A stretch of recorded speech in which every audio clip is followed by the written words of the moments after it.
যুবকের সেজদা আল্লাহর আরশ কাঁপা ওঠে।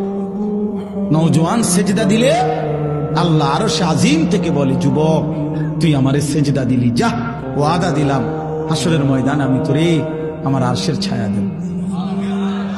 বাহ বাহ, তোরে আমি পাশে বসাবো নওজোয়ান, তুই স্টেজে বইবি,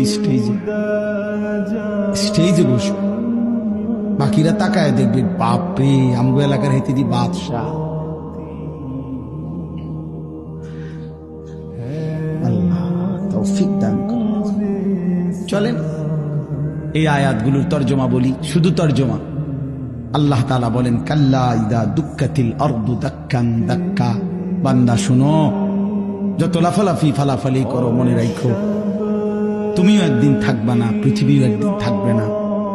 এই গোটা জমিন আমি আল্লাহ তাআলা চূর্ণ বিচূর্ণ করে ফেলব, সব শেষ করে ফেলব।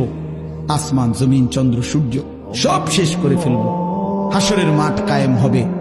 ওয়াজা রব্বুক, আর তোমার রব, সমস্ত মানুষ দাঁড়িয়ে থাকবে হাসরের মাঠে। তোমার রব আল্লাহ হাসরের মাঠে আগমন করবেন। ওয়াল মালাকু সাফফান সাফফা, কোটি কোটি ফেরেশতা হাসরের ময়দানে সারিবদ্ধভাবে দাঁড়াবে।